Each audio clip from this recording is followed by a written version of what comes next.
അള്ള എന്തിനാ ആദ്യ കഥ പറയുന്നത്? മാനവരാശിയുടെ ചരിത്രത്തിന്റെ കഥ പറയുന്നത് എന്തിനാണ്? അള്ള പറഞ്ഞു, നിങ്ങൾ സ്വർഗം എന്തു വേണമെങ്കിലും കഴിച്ചോ, പക്ഷെ വലാ തഖറബാ ഹാദിഹി ഷജറ, ആ വൃക്ഷത്തിന്റെ പഴം മാത്രം കഴിക്കാൻ പാടില്ല. അതെന്താ അല്ലാഹു ആ വൃക്ഷത്തിന്റെ പഴം കഴിക്കാൻ പാടില്ല എന്ന് പറഞ്ഞത്? അതിൽ എൻഡോസൾഫാൻ തളിച്ചത് കൊണ്ട്? ആ വൃക്ഷത്തിൽ എൻഡോസൾഫാൻ തളിച്ചത് കൊണ്ടല്ല. കാസർഗോഡാണല്ലോ ഈ സാധനം കൂടെ ഉള്ളത്. എവിടെ? ചെറുക്കള പഞ്ചായത്തിൽ. എവിടെ എൻഡോസൾഫാൻ ഉള്ളത്? ബദിയിടുക.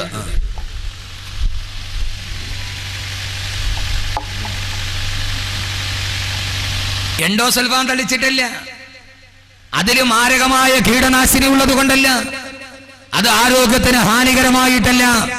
എന്റെ പ്രിയപ്പെട്ട പൊന്നു ചെറുപ്പക്കാരെ കേട്ടോളീൻ, അള്ള പറയുന്നു അവന്റെ കൺമുമ്പിൽ നിൽക്കുമ്പോ അള്ള കടിക്കരുത് എന്ന് പറഞ്ഞ കാരണത്താൽ അത് കടിക്കാതിരിക്കുമോ എന്നറിയാൻ വേണ്ടിയായിരുന്നു. അവർ രണ്ടുപേരും കഴിച്ചില്ല. അള്ള പറഞ്ഞതൊഴിച്ചു ബാക്കിയെല്ലാം കടിച്ച് നമ്മുടെ പിതാവ് മാതാവ് സ്വർഗത്തിൽ ഇങ്ങനെ പരിലസിക്കുമ്പോ അവരുടെ ഇടയിലോട്ട് കടന്നു വന്നു ഒരാൾ, ആജന്മ മനുഷ്യകുലത്തിന്റെ ആജന്മ ശത്രുവായ പിശാജ്. പിശാജ് വന്നിട്ട് ചോദിച്ചു, ആദം ഹവ്വ ദമ്പതികളെ ഖുർആൻ വളരെ വിശാലമായിട്ട് സംഭവം ആദ്യം തന്നെ ഖുർആൻ ഈ പറയുന്നത് എന്തിനാ? നമ്മൾ ആ ചതിക്കുഴിയിൽ വീഴാതിരിക്കാൻ വേണ്ടിയാണ്. അള്ളാഹു അങ്ങനെ ആക്കട്ടെ. ആമീൻ പറയും മനുഷ്യന്മാർ. നിങ്ങൾ ചോദിച്ചു, ഇത്രയും മനുഷ്യന്മാർ ആമീൻ പറഞ്ഞ ഇത്രയും സൗണ്ടേ ഉള്ള. അള്ളാഹു ആ ചതിക്കുഴിയിൽ വീഴ്ത്താതിരിക്കട്ടെ. അല്ലാഹുവിന്റെ ഖുർആൻ പറയുന്നു, ഫവസ്വസ ഇലൈഹി ശൈത്വാനു ഖാല യാ ആദമു ഹൽ അദുല്ലുക അലാ ശജറത്തിൽ ഖുൽദി വമുൽകിൻ ലാ യബ്ലാ. അല്ലാഹുവിന്റെ ഖുർആൻ പറയുകയാണ്, സ്വർഗത്തിന്റെ ശീതളഛായയിലൂടെ വല്ലാതെ അനുഗ്രഹത്തിന്റെ പറുദീസയിലൂടെ നടന്നുപോയ ആദം ഹവ്വ ദമ്പതികളുടെ മുമ്പ് പിശാച് വന്നിട്ട് പറഞ്ഞു, അത്രേ ആദം ഹവ്വ ദമ്പതികളെ, ഫഖുൽനാ യാ ആദമു ഹൽ അദുല്ലുക അലാ ശജറത്തിൽ ഖുൽദി വമുൽകിൻ ലാ യബ്ലാ. ഓ ആദം ഹവ്വ ദമ്പതികളെ, ഒരിക്കലും നീങ്ങിപ്പോകാത്ത ഐശ്വര്യം നിങ്ങളുടെ ജീവിതത്തിലേക്ക് കിട്ടുന്ന ഒരു മാന്ത്രിക മരത്തെ നിങ്ങൾക്ക് ഞാൻ കാണിച്ചു തരട്ടെ. അള്ളാന്റെ ഖുർആൻ പറയുന്നു, പിശാച് വന്നിട്ട് പറഞ്ഞത് എന്തെന്നറിയോ? ഒരു മാന്ത്രിക മരം നിങ്ങൾക്ക് ഞാൻ ചൂണ്ടിക്കാണിച്ചു തരട്ടെയോ? ഏതാണ് ആ മാന്ത്രിക മരം എന്നറിയോ? ആ മരത്തിന്റെ പഴം കടിച്ചാൽ അവസാനം വരെ നീങ്ങിപ്പോകാത്ത ഐശ്വര്യം കിട്ടുന്ന, നിത്യ ഐശ്വര്യത്തിന്റെ പൊരുളയിൽ കിടക്കുന്ന ഒരു മാന്ത്രിക മരം നിങ്ങൾക്ക് ഞാൻ കാണിച്ചു തരട്ടെയോ? എന്റെ ശബ്ദം കേൾക്കാൻ തടിച്ചുകൂടിയ സഹോദരങ്ങളെ, ആദ്യത്തെ പിശാചിന്റെ തന്ത്രമാണിത്. ആദ്യം വന്ന് പഴം കടിക്കാൻ പറഞ്ഞില്ല, ആദ്യം പിശാച് പരസ്യം ചെയ്തു, ഒരു മാന്ത്രിക മരം കാണിച്ചു തരട്ടെയോ? മനുഷ്യന്റെ ഹൃദയത്തെ ഇളക്കുകയാണ്. ഒടുക്കത്തെ പരസ്യമല്ലേ മനുഷ്യന്റെ മനസ്സിളക്കുന്നത്? നൂറ്റാണ്ടുകൾക്ക് മുമ്പ് സ്വർഗലോകത്ത് മാതാപിതാക്കളെ തറവാട്ടിൽ നിന്ന് വലിച്ചെറിയാണ് മനുഷ്യകുലത്തിന്റെ ആജന്മ ശത്രുവായ പിശാച് ഉയർത്തിയ തന്ത്രമാണിത്. പരസ്യത്തിന്റെ തന്ത്രം. എന്റെ പ്രിയപ്പെട്ട സഹോദരങ്ങളെ, പരസ്യം കാണുമ്പോ ഏറ്റവും വലിയ പ്രലോഭനത്തിലോട്ട് കടന്നു പോകുന്ന ജനതയുടെ മുമ്പ് പരസ്യമെന്ന് പറഞ്ഞാൽ നിയമാനുസൃതമായ നുണപ്രചാരണമാണെന്ന് തത്വചിന്തകനായ ബെഞ്ചമിൻ ഫ്രാങ്ക്ലിൻ പറഞ്ഞിട്ടുണ്ട്. 1000 പരസ്യമാണ്. പണത്തിന് ആവശ്യമാണോ? ആവശ്യത്തിന് പണം വേണോ? ഓരോ നാൽക്കവലയിലും പരസ്യപ്പലകൾ. പണത്തിന് ആവശ്യമാണോ? ആവശ്യത്തിന് പണം വേണോ? മുത്തൂട്ടിലേക്ക് വരിക, സ്വർണം പണയം വെക്കുക. സഹോദരങ്ങളെ, പരസ്യമാണ് മനുഷ്യനെ വഴിതെറ്റിച്ചത്. പരസ്യമാണ് മനുഷ്യനെ വഴിതെളിപ്പിച്ചത്. 1/2 മീറ്റർ തുണി കൊണ്ട് ബ്ലൗസ് തയ്ച്ചാൽ അത് ഫാഷനാകുമെന്ന് പറയുന്ന ഒടുക്കത്തെ പരസ്യം കണ്ടപ്പോ എല്ലാ പെണ്ണുങ്ങളും വീണുപോയി. നൂറ്റാണ്ടുകൾക്ക് മുമ്പ് പിശാച് ഉയർത്തിയ തന്ത്രമാണിത്. അല്ലതില്ലു കാലാ സദറത്തിൽ ഖുൽദി വമുൽകിൻ ലാ യബ്ലാ. ഒരു മാന്ത്രിക മരം നിങ്ങൾക്ക് ഞാൻ കാണിച്ചു തരട്ടെയോ? ആദം ഹവ്വ ദമ്പതികൾ റളിയല്ലാഹു അൻഹുമാ അലൈഹിമുസ്സലാത്തു വസ്സലാം അവര് ചോദിച്ചു, ഏത് മരമാണ്? പിശാച് ചൂണ്ടിക്കാണിച്ചു ആ മരം. ആദം നബി ഹവ്വ ബീവിയും പറഞ്ഞു, ഇല്ല, അത് അല്ലാഹു ഞങ്ങളോട് വിലക്കിയ മരമാണ്, അത് ഞങ്ങൾ കഴിക്കാൻ സാധ്യമല്ല. ആ സമയത്താണ് അല്ലാഹുവിന്റെ ഖുർആൻ പറയുകയാ, പിശാച് ആദം നബിയോടും ഹവ്വാ ബീവിയോടും പറഞ്ഞു പത്രേ, ആ പഴം കഴിക്കരുതെന്ന് അള്ളാഹ് നിങ്ങളോട് പറയാനുള്ള കാരണം എന്തെന്നറിയോ? ഇല്ലാന തകൂന മലക്കൈനി ഔ തകൂന മിനൽ ഖാലിദീൻ. ആ പഴം കടിച്ചാൽ ഒന്നുകിൽ നിങ്ങൾ കാലാകാല സ്വർഗത്തിൽ കിടക്കും, അതല്ലെങ്കിൽ നിങ്ങൾ മലക്കുകളായി മാറും. അതുകൊണ്ടാണ് അല്ലാഹ് അത് കടിക്കരുതെന്ന് പറഞ്ഞത്. കാലാകാലം നിങ്ങൾ സ്വർഗത്തിൽ കടന്നു പോകും, അത്ര വലിയ മാന്ത്രിക മനമാണെന്ന് പറഞ്ഞപ്പോ സഹോദരങ്ങളെ ആദം നബി ഹവ്വാ ബീവിയും പകച്ചു നിന്നു. അള്ളാന്റെ ഖുർആൻ പറയട്ടെ, ഇവിടെ കൂടി ആയിരക്കണക്കിന് ചെറുപ്പക്കാരോട് എന്റെ ഹൃദയത്തിൽ തുറന്നിട്ട് ഞാൻ ഖുർആനിലെ കൂട്ടുകാര് തുടങ്ങുകയാ. പൊന്നുമോനെ, ലോകത്ത് ഏത് തെറ്റ് ചെയ്താലും ആ തെറ്റിന്റെ പുറകില് കൂട്ടുകാരല്ലേ. രാവിലെ പത്രം എടുത്തു നോക്കിയാൽ പെൺവാണിഭം നടത്തുന്നത് ഒരാളല്ലല്ലോ, ബാങ്ക് കവർച്ച നടത്തുന്നത് ഒരാളല്ലല്ലോ, വഴിയിലൂടെ കടന്നു പോകുന്നവനെ പിടിച്ചിട്ട് കഴുത്തറത്തിട്ട് മാലക വരുന്നത് ഒരാളല്ലല്ലോ, ജയിലിൽ വെച്ച് കൂട്ടുകൂടിയ കൂട്ടുകാർ, അതല്ലെങ്കിൽ റോഡിൽ സൈഡിൽ വന്ന് നിൽക്കുന്ന ബസ് സ്റ്റാൻഡിൽ വന്ന് നിൽക്കുന്ന പെണ്ണിനെ കാണുമ്പോ മൊബൈൽ ഫോണിൽ ഒരു ഇര വന്നിട്ടുണ്ടെന്ന് പറഞ്ഞ് കൂട്ടുകൂടി കൂട്ടുകാരല്ലയോ. പാവപ്പെട്ട പെണ്ണിനെ മാനഭംഗം ചെയ്തത് ഈ ദുനിയാവിൽ ഏതൊക്കെ കുറ്റകൃത്യങ്ങൾ നടക്കുന്നുവോ അത് ഒരാൾ തന്നെ ചെയ്യുന്നതല്ല, കൂട്ടുകാര് ദിവസങ്ങളോളം ആലോചിച്ച് ഗൂഢാലോചനയുടെ പദ്ധതി ഉണ്ടാക്കി നടത്തുന്നതാ. എല്ലാ തിന്മയുടെ മുകളിൽ കൂട്ടുകാരുണ്ടെങ്കിൽ മദ്യപിക്കാനും പലിശ മേടിക്കാനും പട്ടച്ചാരായം കുടിക്കാനും നിന്റെ കൂടെ നിന്റെ കൂട്ടുകാരുണ്ടെങ്കിൽ ഞാൻ വല്ലാതെ അതിശയിച്ചു പോയി. സഹോദരങ്ങളെ, പൗവല് വയലും കഴിഞ്ഞിട്ടാണ് ഞാൻ വരുന്നത്. 1.5 മണിക്കൂർ ഇവിടെ പ്രഭാഷണം കഴിഞ്ഞ് എന്റെ ബഹുമാനനായ സുഹൃത്ത് മിസ്ബാഹ് യൂസുഫിന്റെ കാറിൽ വരുമ്പോ റെയിൽവേ ക്രോസിന്റെ പുറകിൽ റെയിൽവേ ക്രോസിന്റെ ഗേറ്റ് തുറക്കുന്ന രംഗത്ത് നിൽക്കുമ്പോ എത്രയോ ചെറുപ്പക്കാരാണ് അവര് ബൈക്കിൽ 2-3 പേരുമായി വഴുത് കേൾക്കാൻ വരുന്നു. അറിയാതെ ചിന്തിച്ചു പോയി, പടത്തുറപ്പ് ഇവര് നന്മ കേൾക്കാൻ കൂടിയവരാണല്ലോ. പള്ളത്തിൽ അഹമ്മദ് കബീർ വാഖബിയുടെ വഴുതുണ്ട് വരുന്നുണ്ടോ എന്ന് ചോദിച്ചപ്പോ, പൊന്നുമോനെ നിന്റെ കൂട്ടുകാരനെ വിളിച്ച് ബൈക്കിൽ കയറ്റി വരുമ്പോ അല്ലാഹ് കിട്ടപ്പെട്ട കൂട്ടുകാരാണ് നിങ്ങൾ. കാരണം എന്തെന്നറിയോ? തെറ്റിലോട്ട് വിളിക്കുന്നവൻ കൂട്ടുകാരനല്ല, തെറ്റിലേക്ക് ക്ഷണിക്കുന്നവൻ കൂട്ടുകാരനല്ല, മദ്യപിക്കാൻ സഹായിക്കുന്നവൻ കൂട്ടുകാരനല്ല, അവൻ യഥാർത്ഥ കൂട്ടുകാരനല്ല. കാരണം വഴിപഴപ്പിച്ച കൂട്ടുകാരനാരെന്നറിയുമോ? 14 നൂറ്റാണ്ടുകൾക്ക് മുമ്പ് അല്ലാഹുവിന്റെ ഖുർആൻ പറയുകയാണ്, പിശാചിന്റെ വാക്ക് കേട്ടപ്പോ പിശാച് വന്നിട്ട് ആദം ഹവ്വാ ദമ്പതികളോട് പറഞ്ഞപ്പോ പിശാചിന്റെ വാക്ക് കേട്ടിട്ട് ആദം നബിയും ഹവ്വാ ബീവിയും പഴം കടിച്ചു. അല്ലാഹുവിന്റെ ഖുർആൻ പറയുന്നത് കേൾക്കുക, ഫദല്ലാഹുമാ ബിഗുറൂർ. ആ പിശാച് അവരെ രണ്ടുപേരെ ഈ ചതിക്കുഴി തോണ്ടി കൊടുത്തു. അല്ലാഹു പറഞ്ഞതാണ്, ഞാൻ പറഞ്ഞതല്ല. ഫദല്ലാഹുമാ ബിഗുറൂർ. ആ പിശാച് ആദം നബിയെയും ഹവ്വാ ബീവിയെയും ചതിക്കുഴിയിലേക്ക് പറഞ്ഞു വിട്ടെന്ന് അല്ലാഹുവിന്റെ വിശുദ്ധ ഖുർആൻ.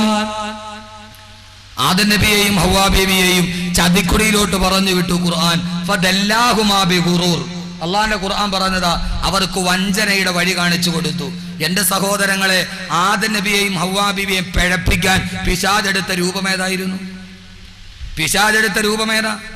ആദം നബിയോട് ഹവ്വാ ബീവിയോടും പറഞ്ഞു, യഥാർത്ഥത്തിൽ ഇന്നും കൂട്ടുകാർ ചെയ്യുന്ന പരിപാടി ഇതാ.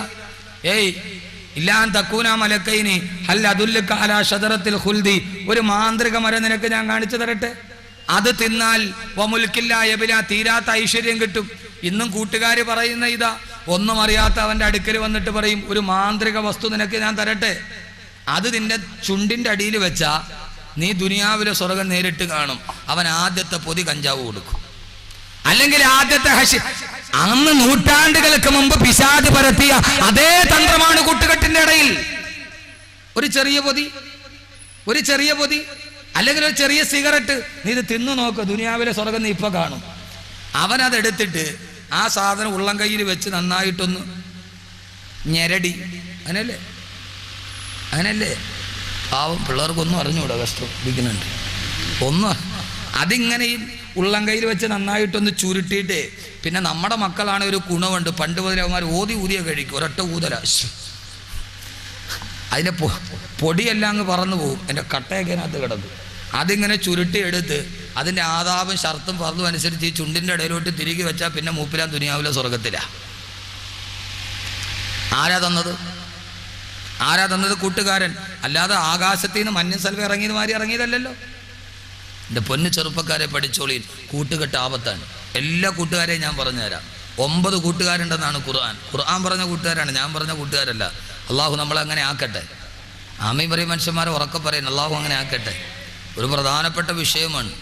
ആദം നബിയെയും ഹവ്വാ ബീവിയെയും ഈ പഴം കഴിക്കാൻ പറഞ്ഞപ്പോൾ ആദം നബിയും ഹവ്വാ ബീവിയും പറഞ്ഞു, ഓ അങ്ങനെയാണോ, ഇത് കഴിച്ചാൽ അങ്ങനെ മലക്കായി മാറുമോ?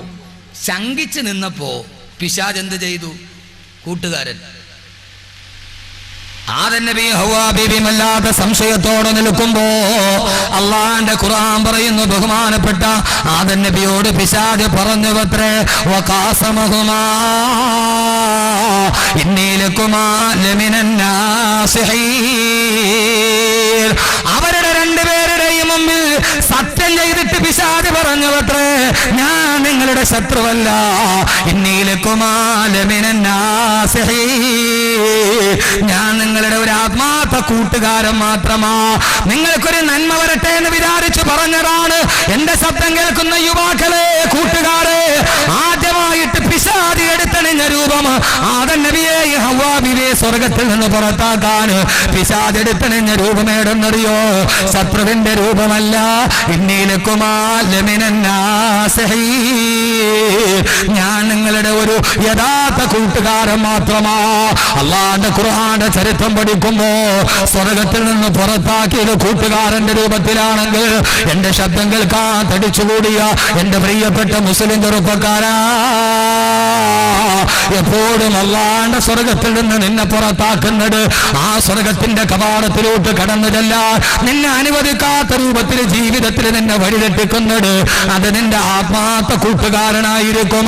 ആത്മാർത്ഥ കൂട്ടുകാരനാ മനുഷ്യനെ ആദ്യം ചതിച്ചതെങ്കിൽ അല്ലാഹുവിന്റെ ഖുർആന്റെ വാക്ക് പാടാവുകയില്ല. ലോകത്തെല്ലാവരും പറയുന്നതെന്താ? ഓരോ മാതാപിതാക്കളും പറയുന്നതെന്താ? ഉസ്താദേ, 10ാം ക്ലാസ്സിൽ പഠിക്കുന്നത് വരെ എന്റെ മകൻ നല്ല സ്വഭാവമായിരുന്നു, അവൻ ബാങ്ക് കേട്ടാൽ പള്ളിയിൽ പോകുമായിരുന്നു. +2 പോയപ്പോ, കോളേജിന് പോയപ്പോ, എഞ്ചിനീയറിംഗിന് പോയപ്പോ അവന് കുറെ കൂട്ടുകാരെ കിട്ടി, അവൻ വഴിപടച്ചു പോയി ഉസ്താദേന്ന് എത്രയോ ആളുകൾ പറയുന്നുണ്ട്. 1000 ചീന്നതകൾക്ക് വേണ്ടി, 1000 അശ്ലീലതകൾക്ക് വേണ്ടി ഖുർആനിലെ കൂട്ടുകാരെ ഞാൻ ഇവിടെ നിന്ന് തുടങ്ങുകയാ. സഹോദരങ്ങളെ, കൂട്ടുകെട്ട് പ്രധാനമാണ്. അതുകൊണ്ടാണ് ഖുർആൻ എന്ന് പറഞ്ഞത് നിങ്ങൾ വഴിതെറ്റി പോകാതിരിക്കാൻ.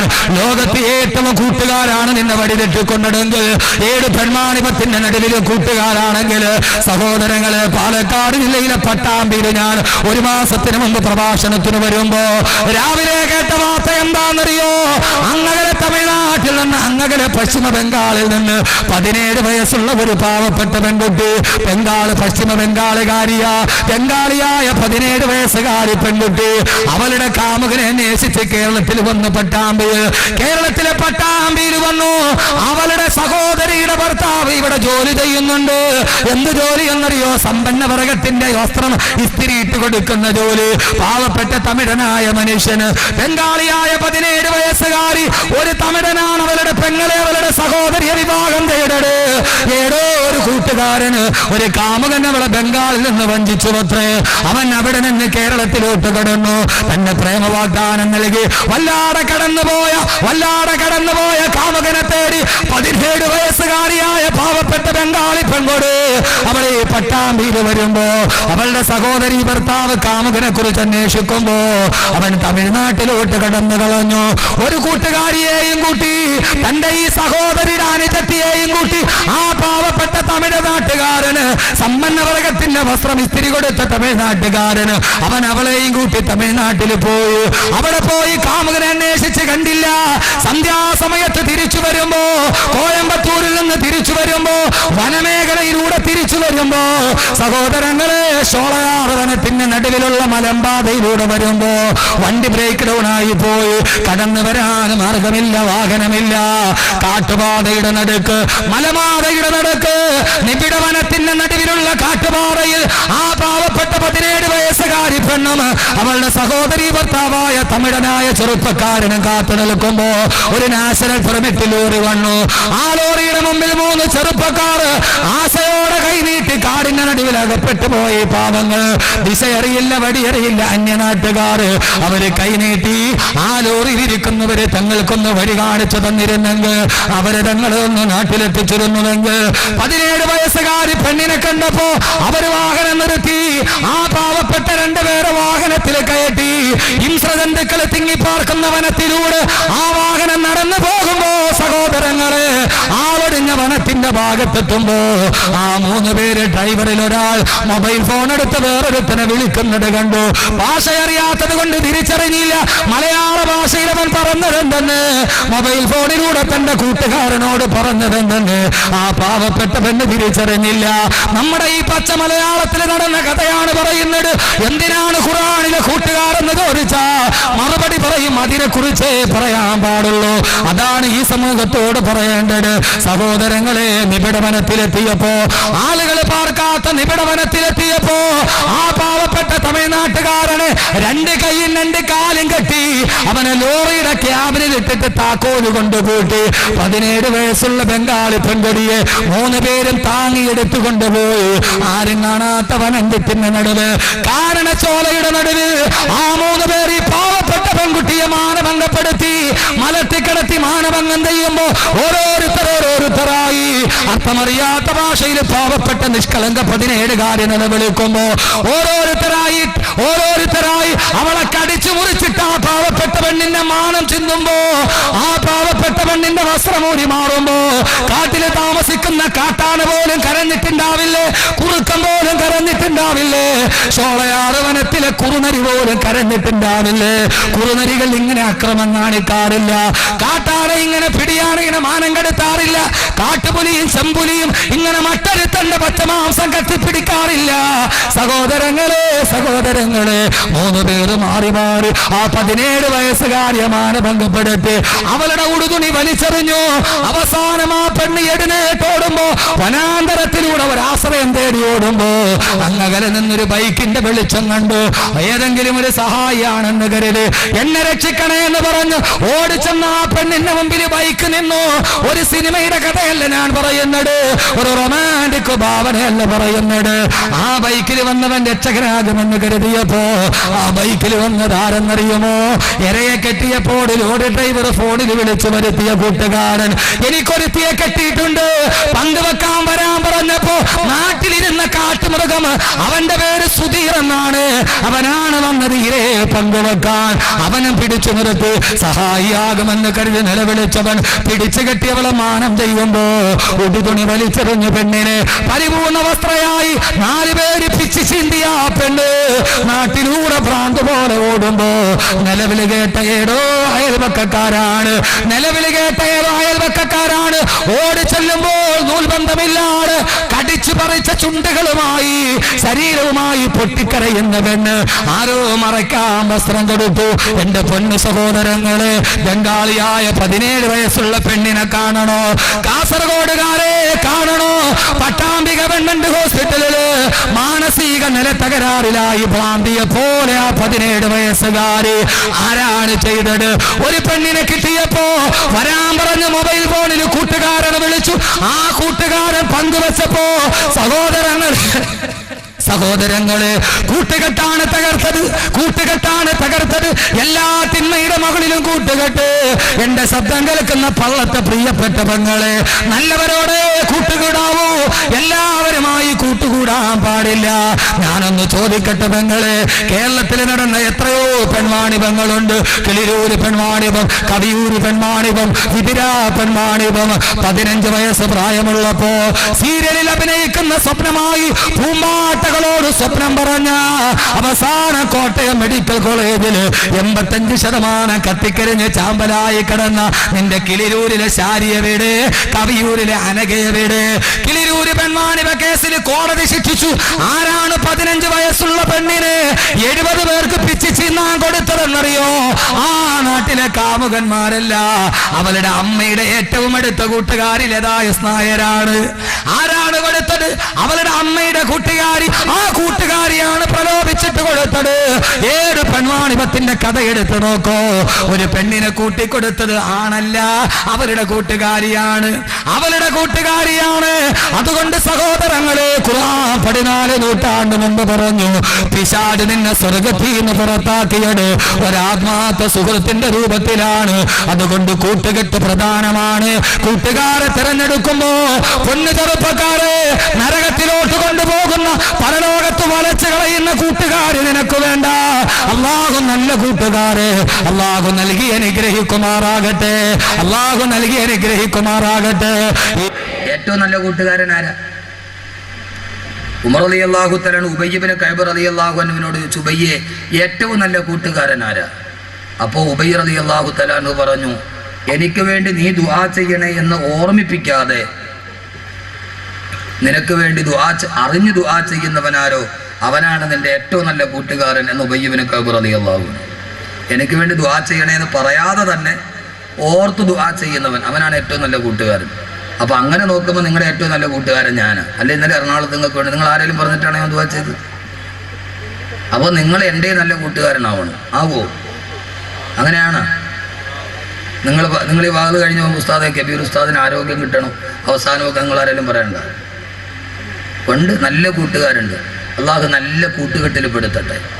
ഒരുമിച്ച് കൂടെ നല്ല കൂട്ടുകാർ ജീവിച്ചിരിക്കുന്നിടത്ത് ബറക്കത്തുണ്ടാവും, മോശമായ കൂട്ടുകാർ ജീവിച്ചിരിക്കുന്നിടത്ത് അദാബുണ്ടാകും. ഖുർആൻ, രണ്ടും ഖുർആനാണ്. പക്ഷെ അത് ഓരോന്നോരോന്നായിട്ട് പറയാം. അള്ളാഹു സ്വീകരിക്കട്ടെ, അള്ളാഹു സ്വീകരിക്കട്ടെ. അതുകൊണ്ട് ഖുർആൻ ആദ്യം പറയുന്നു, പിശാച് മനുഷ്യനെ ചതിച്ചത് കൂട്ടുകാരന്റെ രൂപത്തിലാണ്. അതുകൊണ്ട് സഹോദരങ്ങളെ, നല്ല കൂട്ടുകാരെ തിരഞ്ഞെടുക്കണം. എന്ത് കൂട്ടുകാരെ? നല്ല കൂട്ടുകാരെ തിരഞ്ഞെടുക്കണം. ഒരാൾക്ക് നല്ല കൂട്ടുകാരെ കിട്ടി, പക്ഷെ അത് കൈവെള്ളയിൽ കിട്ടിയിട്ട് അവൻ കളഞ്ഞു. ഖുർആനിൽ 3 ആയത്തിറങ്ങിയത് അവന്റെ പേരിലാണ്.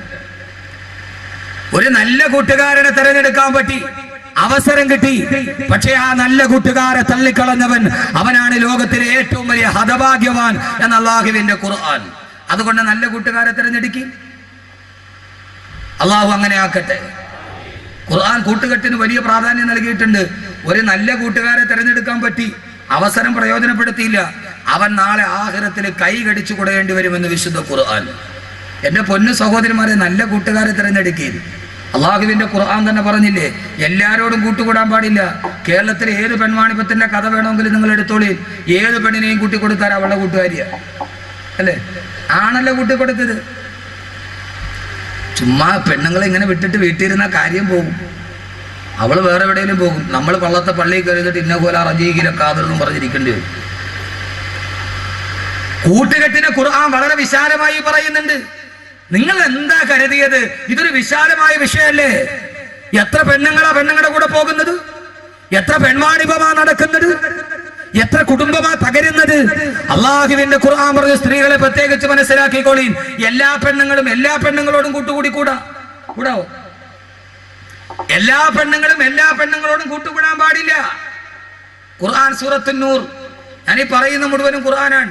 ഒരു പെണ്ണോട് ആരോടൊക്കെ സഹവസിക്കാം എന്ന് പറയുമ്പോൾ അള്ളാഹുവിന്റെ ഖുർആൻ പറയുന്നുണ്ട്, ഇല്ലാലി ബൂലത്തിഹിന്ന ഔ ആബായി ബൂലത്തിഹിന്ന ഔ അബിനായി ബൂലത്തിഹിന്ന ഔ ബനീ ഇഖ്വാനിഹിന്ന ഔ ബനീ അഖവാതിഹിന്ന ഔ നിസായിഹിന്ന. നന്നായിട്ട് കേട്ടോളി സഹോദരിമാര്, ലോകത്ത് മുഴുവനും അപകടത്തിന്റെ കഥകൾ കേൾക്കുകയാണ്. ദീനുള്ള വീട്ടിലെ പെണ്ണുങ്ങളും അവസാനം എല്ലാം നഷ്ടപ്പെട്ടു പോകുന്നു. ഒരു പെണ്ണ് ആരോടൊക്കെ കൂട്ടുകൂടാം? അള്ളാഹുവിന്റെ ഖുർആൻ പറയുന്നുണ്ട്,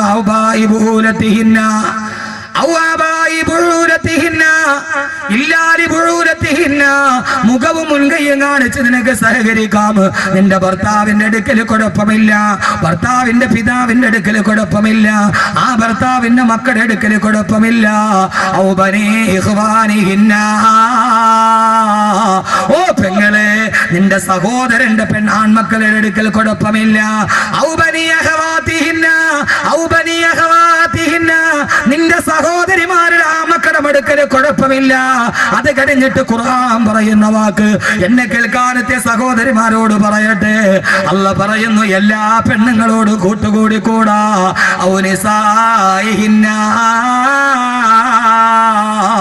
നിന്നെ പോലെയുള്ള പെണ്ണുങ്ങളുടെ അടുക്കൽ എല്ലാ പെണ്ണുമായിട്ട് കൂട്ടുകൂടരുത്. എല്ലാ പെണ്ണിനെയും വീട്ടിൽ കയറ്റല്ലേ. പെണ്ണുങ്ങൾ നിന്നെ പോലെ തക്കവയുള്ള, നിന്നെ പോലെ അള്ളാനെ പേടിയുള്ള സ്ത്രീകളുമായിട്ടേ കൂട്ടുകൂടാവൂ. നാട്ടിലെ വഴിപടച്ച പെണ്ണുമായി, നാട്ടിലെ വ്യഭിചാരി പെണ്ണുമായി, അന്യപുരുഷനുമായി മൊബൈൽ ഫോണിൽ സംസാരിക്കുന്ന പെണ്ണുമായി നിങ്ങളുടെ പെണ്ണുങ്ങൾ കൂട്ടുകൂടാൻ പാടില്ല.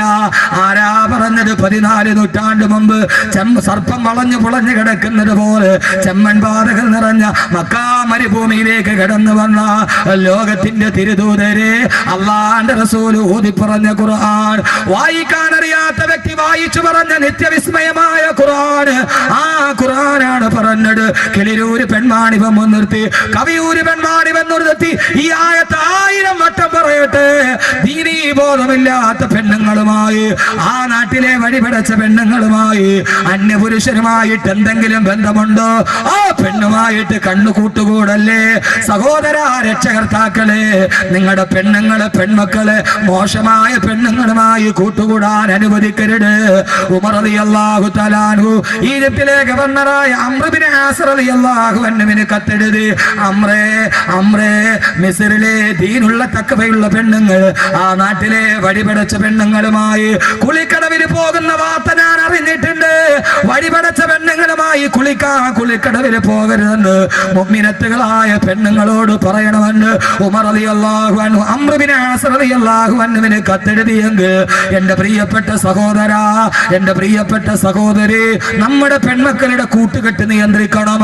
അവളാണ് വഴിപടപ്പിക്കുന്നതെങ്കിൽ അള്ളാന്റെ ഖുർആൻ പറയുന്ന നല്ല കൂട്ടുകാരെ പാടുള്ളൂ, നല്ല കൂട്ടുകാരെ പാടുള്ളൂ, നല്ല കൂട്ടുകാരെ പാടുള്ളൂ എന്ന് അള്ളാന്റെ വിശുദ്ധ ഖുർആൻ. ഒരു നല്ല കൂട്ടുകാരനെ തെരഞ്ഞെടുക്കാൻ കഴിഞ്ഞു. ഈ യുവാക്കൾ ഒരുമിച്ച് കൂടിയത് നന്മയ്ക്ക് വേണ്ടിയല്ലേ?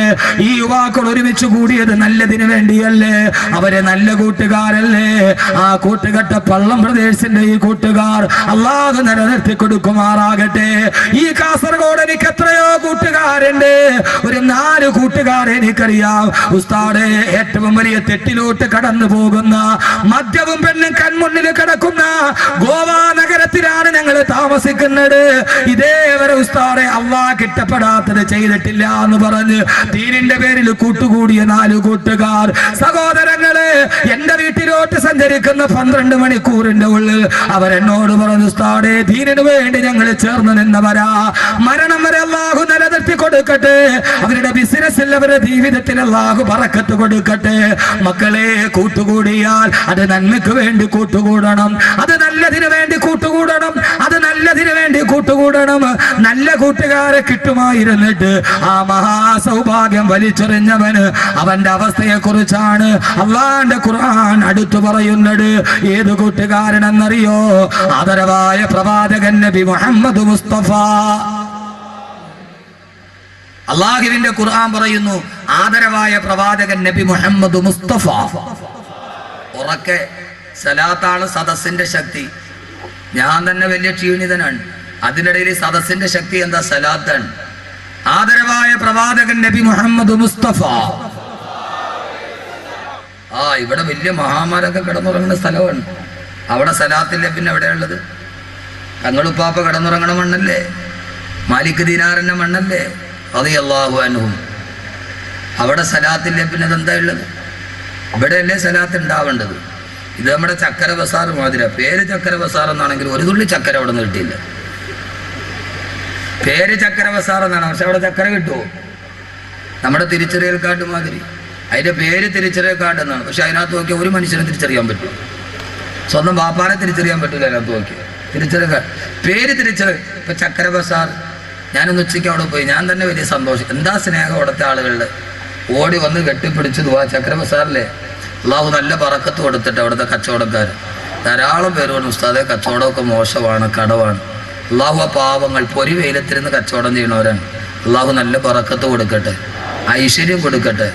അള്ളാഹു അവരുടെയൊക്കെ ബിസിനസ്സിൽ അള്ളാഹു എല്ലാവിധ അഭിവൃദ്ധിയും കൊടുത്ത് കടങ്ങളൊക്കെ അള്ളാഹു മാറ്റി കൊടുക്കട്ടെ. നല്ല ചെറുപ്പക്കാർ കുട്ടികളാണ്, നല്ല ചെറുപ്പക്കാർ കുട്ടികളാണ്. ഇവിടെ നോക്ക് ചെറുപ്പക്കാരെ, കാസർഗോഡുകാരെ എല്ലാ കാര്യത്തിലും മുമ്പന്തിയിലാണ്. എല്ലാ കാര്യത്തിലും എൻ്റെ പൊന്നു ചെറുപ്പക്കാരെ ഇങ്ങനെ കൂട്ടുകെട്ടിയെടുത്ത് എന്തുവാ ആർജയാ, ഇതാണ് DJ. ഇവിടെ ഒരു കാതിലൊരു കടുക്കനിട്ട് എല്ലാ ആഭാസവും നിന്റെ കയ്യിലുണ്ട്. പൊന്നുമോനെ കൂട്ടുകാര് നല്ലതാവണം. ആഭാസം നടത്താൻ വേണ്ടി കൂട്ടുകൂടരുത്. കാസർഗോഡ് എല്ലാ സാധനവും ഇതിനകത്തുണ്ട്. തക്കുവയുണ്ട്, നരകമുണ്ട്. എല്ലാത്തിനും മുമ്പും തീരാ അള്ളാഹു തന്ന ആയുസ് അള്ളാഹ്ക്ക് വേണ്ടി ചെലവഴിക്കണം. എന്ത് ചെയ്താലും ലോകത്ത് എന്തുണ്ടായാലും അത് കാസർഗോഡുകാരെ ഏറ്റെടുക്കും. അമേരിക്കയിൽ ഒരു പുതിയ ഭാഷ ഇറങ്ങി, അത് ആദ്യം ഏറ്റെടുത്ത കേരളത്തിലെ മുസ്ലിം ചെറുപ്പക്കാരാ, ചാവക്കാടുകാര് കുട്ടികൾ. അമേരിക്കയിൽ ഒരു പുതിയ ഭാഷ ഇറങ്ങിയത് ഫാഷൻ ഒന്നുമല്ല, അത് വന്ന പടി ഞാൻ പറയാം. പക്ഷെ അത് അതേപടി ഏറ്റെടുത്തു കേരളത്തിലെ ചാവക്കാടുകാര് ചെറുപ്പക്കാര്. എന്താണെന്നറിയോ പുതിയൊരു ഫാഷൻ എന്ന് പറഞ്ഞ പാന്റ് അവന്റെ ഈ ഇടുപ്പില്ലേ അതിനെ താഴേക്ക് വലിച്ചിടും. അതിന്റെ ഉള്ളിൽ ഒരു നല്ല ഒരു സാധനമുണ്ട്, ജോക്കിയുടെ ഇന്നർ വെയർ. അത് വെളിയിൽ കാണിക്കും. 250 റുപ്യ സാധനം. കാസർഗോഡുകാർ ആദ്യം ഉണ്ടാക്കിയത് അല്ലേ? കാസർഗോഡുകാർ ചെറുപ്പക്കാർ ആദ്യം ഉണ്ടാക്കിയത് പാന്റ് താഴേക്ക് വലിച്ചിടുക. അതിന്റെ അകത്തൊരു സാധനമുണ്ട്, ജോക്കിയുടെ ഇന്നർ വെയർ. 250 റുപ്യ സാധനം. അത് വെളിയിലോട്ട് ഇട്ടോണ്ട് നടക്കുക. ആദ്യമായിട്ട് ചാവക്കാട് കുട്ടികൾ ഇറക്കി, കാസർഗോഡുകാർ ഏറ്റെടുത്തു. എന്റെ പ്രിയപ്പെട്ട സഹോദരങ്ങള്, ആ ഫാഷൻ എവിടെ നിന്ന് വന്നതാണെന്നറിയോ? അമേരിക്കയിലെ ജയിലിൽ സ്വവർഗരതിക്കാരായ തടവുകാർ അവരുടെ ഇണകളെ ആകർഷിക്കാൻ വേണ്ടി അടയാളമായി കാണിച്ചതാണ് ഈ വസ്ത്രം താഴോട്ടുരിഞ്ഞിട്ടത്. അത് ഫാഷനായിട്ട് തിരഞ്ഞെടുത്തു കാസർഗോഡ് ചെറുപ്പക്കാർ. ഇല്ലേ? എന്നെ കല്ലെറിഞ്ഞിട്ട് ഒരു കാര്യമില്ല കുഞ്ഞുമക്കളെ, ഞാൻ പറയും. നിങ്ങൾ എന്നെ തുറച്ചു നോക്കിയിട്ട് കാര്യമില്ല. അടിവസ്ത്രം വെളിയിൽ കാണിക്കുന്ന സംസ്കാരം എല്ലാത്തിനുമുണ്ട്. ഇത് അമേരിക്കയിലെ ജയിലിൽ സ്വവർഗരതിക്കാരുണ്ടാക്കിയതാണ്. അതെങ്ങനെ നെറ്റിലൂടെ വെളി വന്നു, അതൊരു ഫാഷനായി. എന്താ കഥ? പള്ളിയിൽ പോയി നിസ്കരിക്കാൻ പറ്റുമോ? ചെറുപ്പക്കാര് പിള്ളേർ സുജൂതി പോയാൽ പുറകിൽ നിന്നാ കമ്പനി വായിക്കാം. ഞാൻ എൻ്റെ ഭാര്യയായിട്ട് കാറിൽ പോവാണ്. എൻ്റെ ഭാര്യയായിട്ട് തൊട്ട് ഫ്രണ്ടില് 2 പിള്ളേര് ബൈക്കിൽ പോകണം. മറ്റേ യമഹാടെ R15 അതിന്റെ ബാക്കിലൊരുത്തൻ കയറിയിരുന്ന അർഷിന്റെ മുകളിൽ ഇരിക്കണ ഭാര്യ. R15 മുകളിൽ കയറിയിരുന്ന. അപ്പൊ ഒരുത്തൻ ഓടിക്കുന്നു, ഒരുത്തൻ ബാക്കി ഇരിക്കുന്നു. അവൻ ഇങ്ങനെ പിടിച്ചപ്പോ ഒരു ഷോർട്ട് കട്ട് ഷർട്ട് മേലോട്ട് പൊന്തി, പാന്റ് താഴോട്ടിറങ്ങി. അവൻ ഇട്ടിരിക്കണ ഇന്നർ വെയർ ഫുള്ളായിട്ട് വെളിയിൽ കാണാം. എൻ്റെ ഭാര്യ കാറിന്റെ ഫ്രണ്ടിൽ ഇരിക്കുകയാണ്. ഞാൻ ആകെ ഉരുകിപ്പോയി. എന്താ ചെയ്യുക? എൻ്റെ ഭാര്യ ശ്രദ്ധിച്ചില്ല, അവളെന്തോ വെളിയിലോട്ട് ശ്രദ്ധിച്ചിരിക്കുകയാണ്.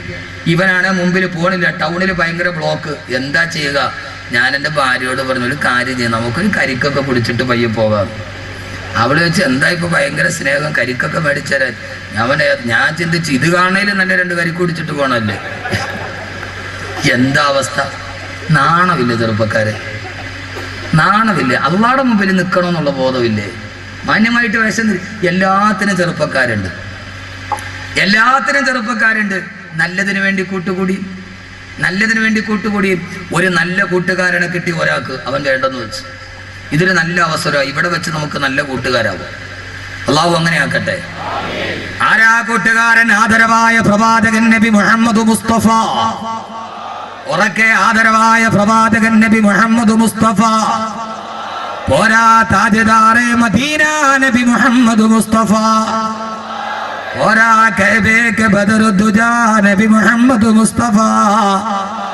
മദീനയുടെ രാജകുമാരനേ നബി മുഹമ്മദ് മുസ്തഫ.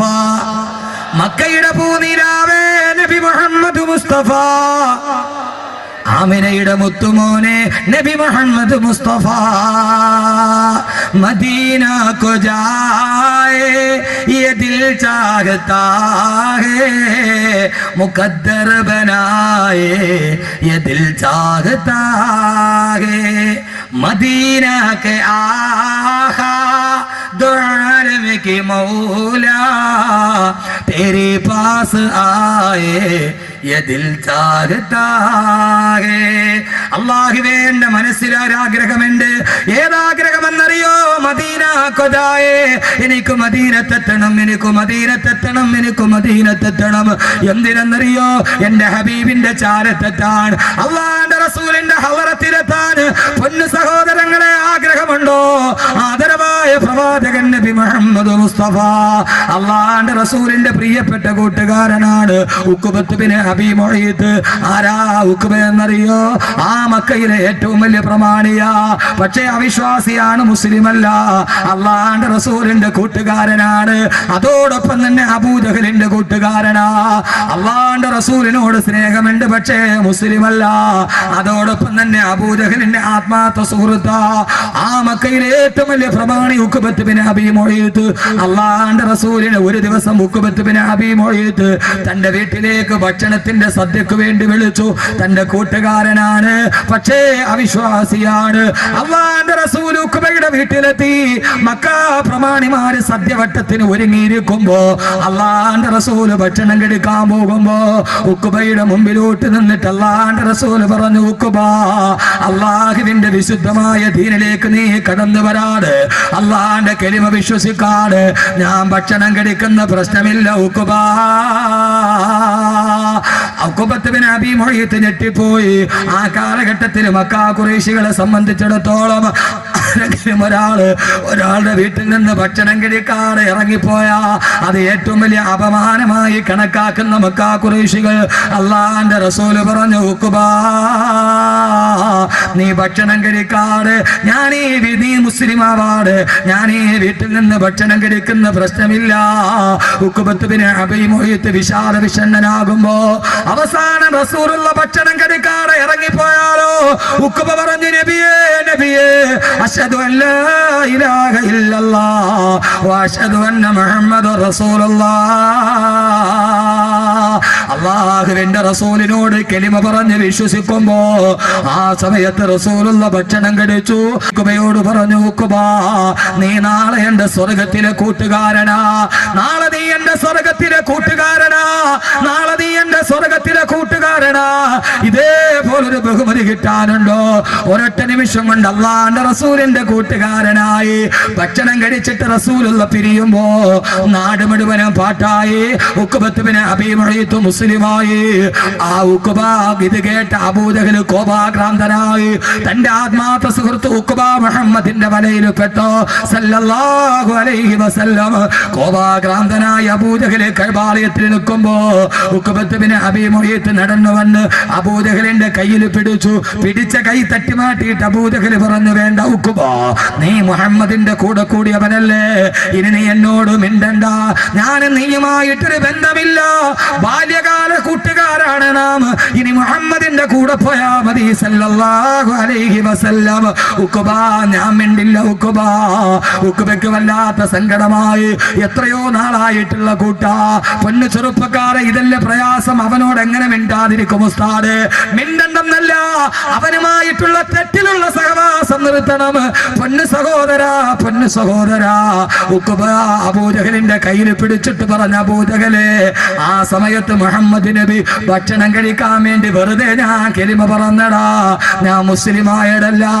അബൂജഹൽ പറഞ്ഞു, ഉഖബ, ഞാൻ വിശ്വസിക്കില്ല, ഞാൻ നീ പറഞ്ഞത് വിശ്വസിക്കണോ? കഅബയുടെ മറുഭാഗത്ത് മുഹമ്മദ് ഇരിപ്പുണ്ട്. അവിടേക്ക് കടന്നു ചെന്നിട്ട് ആ മുഹമ്മദ് സല്ലല്ലാഹു അലൈഹി വസല്ലം അവന്റെ മുഖത്തേക്ക് കാർക്കിച്ചു തുപ്പിയിട്ടിറങ്ങി വാ, എന്നാ നിന്നോട് ഞാൻ കൂട്ടുകൂടാം. സഹോദരങ്ങളെ, എന്റെ ശബ്ദം കേൾക്കാൻ ഈ വിശാലമായ ഗ്രൗണ്ടിൽ തടിച്ചുകൂടിയ 1000 അഭിശബ്ദ കൂട്ടുകെട്ടുകളിലൂടെ നരകത്തിന്റെ വഴി തിരഞ്ഞെടുത്തവരെ, ഖുർആനിലെ കൂട്ടുകാരെ നമുക്ക് തുടങ്ങാം. ആ മുഖമാ ഞാൻ പറയുന്നത്. അള്ളാഹുവിന്റെ റസൂലിന്റെ അടുക്കലേക്ക് ഉഖബ കടന്നു ചെന്നു.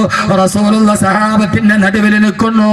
തന്റെ കൂട്ടുകാരൻ വരുന്നത് കാണുമ്പോ അള്ളാഹുവിന്റെ റസൂൽ പറഞ്ഞു, ഉഖബ കടന്നു വരിക, ഉഖബ കടന്നു വരിക. ഉഖബയുടെ മുഖത്തിന് ഭാവ വ്യത്യാസമില്ല, എന്തോ നിശ്ചയിച്ചുറച്ചതുപോലെ. ഉഖബത്ത് ബിൻ അബീ മുഈത്ത് അള്ളാഹുവിന്റെ റസൂലിന്റെ മുമ്പിലോട്ട് കടന്നു വന്നിട്ട് റസൂലുള്ളാഹിയുടെ ചന്ദ്രമുഖത്തേക്ക് നോക്കി. അതാ ഉഖബ റസൂലുള്ളാഹിയുടെ കൂട്ടുകാരനെ കുറിച്ച് പുഞ്ചിരിച്ചു നിന്ന മുഖത്തേക്ക് ഉഖബത്ത് ബിൻ അബീ മുഈത്ത് കാർക്കിച്ചു തുപ്പുമ്പോ അള്ളാഹുവിന്റെ റസൂലിന്റെ ചന്ദ്രഭൂമുഖത്തേക്ക്, ആ ചന്ദ്രകമല മുഖത്തേക്ക് ഉഖബത്ത് ബിൻ അബീ മുഈത്ത് കാർക്കിച്ചു തുപ്പുമ്പോ, സഹോദരങ്ങളെ, സഹോദരിമാരെ, ചരിത്രമാവർത്തിക്കട്ടെ. ഉഖബത്തിന്റെ ശരീരത്തിൽ നിന്ന് ഉമിനീർ അള്ളാഹുവിന്റെ റസൂലിന്റെ മുഖത്തോട്ട് വരുമ്പോ അള്ളാഹുവിന്റെ ദർബാറ് കുലുങ്ങി. ജിബ്രീലേ, ചിറക് വിരിക്ക്, ജിബ്രീലേ, താഴോട്ടിറങ്ങ്. ആകാശത്തിന്റെ മുഖറബായ മലക്ക് താഴോട്ടിറങ്ങി. ഉഖബത്ത് ഉമ്മത്തിന്റെയും അള്ളാന്റെ റസൂലിന്റെയും ഇടയിൽ ജിബ്രീൽ അലൈഹിസ്സലാത്തു വസ്സലാം ഇറങ്ങി. മുഖറബായ മലക്ക് തന്റെ കൈയങ്ങ് വിരിച്ചപ്പോ ഉഖബത്ത് ബിൻ അബീ മുഈത്തിന്റെ തുപ്പുനീര് അതാ ബഹുമാനപ്പെട്ട ജിബ്രീലിന്റെ കൈവെള്ളയിൽ തട്ടി. ആ കൈവെള്ളയിൽ തട്ടിയിട്ട് ഉഖബയുടെ തുപ്പുനീര് അഗ്നിസ്ഫുലിംഗങ്ങളായി, തീപന്തങ്ങളായി ഉഖബയുടെ മുഖത്തേക്ക് തന്നെ തിരിച്ചു വന്നപ്പോ ആക്ഷേപിച്ച ഉഖബയുടെ മുഖത്തേക്ക് ജിബ്രീൽ അലൈഹിസ്സലാത്തു വസ്സലാമിന്റെ കയ്യിൽ തട്ടിയിട്ട് ആ ഉമനീര് തീപന്തങ്ങളായി തിരിച്ചു വന്ന് ഉഖബയുടെ മുഖം മുഴുവനും കരിഞ്ഞു പോകുമ്പോ കാലം സാക്ഷി, ചരിത്ര സാക്ഷി, അല്ലാഹുവിന്റെ റസൂലിന് എന്റെയും നിങ്ങളെയും നെഞ്ചിന്റെ രാഗതുകുമാരന്, ഹൗദുൽ കൗസറിന്റെ നായകന്, നാളെ സിറാത്തിന്റെ സുഭാഷകന്, 1000 ആണ്ട് ജനനങ്ങളായി 140 കോടി മുസ്ലിമീങ്ങളും മനസ്സിന്റെ ഉള്ളിൽ കാത്തു സൂക്ഷിച്ച അല്ലാഹുവിന്റെ റസൂലുണ്ടല്ലോ. ആ റസൂലിനെ അധിക്ഷേപിച്ചത് ആരാകട്ടെ? സൽമാൻ റുഷ്ദിയാകട്ടെ, തസ്ലീമാ നസീർ അൻസറിനാകട്ടെ, സാക്ഷാൽ പ്രൊഫസർ ജോസഫ് ആകട്ടെ, ആക്ഷേപിച്ചതെല്ലാം തിരിച്ചവന്റെ മുഖത്തോട്ട് തിരിച്ചു വന്ന ചരിത്രമാവുള്ളതെങ്കിൽ എന്റെ സഹോദരങ്ങള് ഔദരിന്റെ കയ്യിൽ തൊണ്ടിട്ട് അത് മുഴുവനും തീപ്പന്തങ്ങളായി തിരിച്ചു തന്നു. അള്ളാന്റെ റസൂലിന് വല്ലാത്ത സങ്കടമായി പോയി. എന്റെ കൂട്ടുകാരൻ മുഖത്ത് കാർക്കിച്ചു തുപ്പിയല്ലോ, എന്റെ കൂട്ടുകാരൻ മുഖത്ത് കാർക്കിച്ചു തുപ്പിയല്ലോ. ആ സമയത്താണ് റസൂലുള്ളാഹിയുടെ നെറ്റിത്തടത്തിൽ വേർപ്പ് കണങ്ങൾ ഒരുമിച്ച് കൂടി ആകാശലോകത്ത് നിന്ന് ദിവ്യബോധനത്തിന്റെ വെളിപാടുമായി റൂഹുൽ അമീൻ മലക്ക് ജിബ്രീൽ അലൈഹിസ്സലാത്തു വസ്സലാം ആഗതനായി കൂട്ടുകെട്ടിനെ കുറിച്ച് ഏറ്റവും പ്രധാനപ്പെട്ട ആയത്തോട് ഈ പൂർണ്ണമായ സദസ്സിൽ ഒരുമിച്ച് കൂടുമ്പോ ഖുർആനിലെ കൂട്ടുകാര് പറയുമ്പോ സഹോദരങ്ങളെ ഈ ആയത്തിൽ നിന്ന് നമുക്ക് തുടങ്ങാം. കൂട്ടുകാരെ കുറിച്ചുള്ള ഏറ്റവും വലിയ ആയത്ത് അല്ലാഹുവിന്റെ റസൂലിന് ആയത്തിറങ്ങി. നബിയെ വിഷമിക്കണ്ട, നബിയെ സങ്കടപ്പെടേണ്ട, നബിയെ തിരുദൂതരെ വയൗമ യഉല്ലാലിമു അലാ യദൈഹി വയഖൂലു യാ ലൈതനി ഇത്തഖദതു മഅർ റസൂലി സബീലാ യാ വൈലതാ ലൈതനി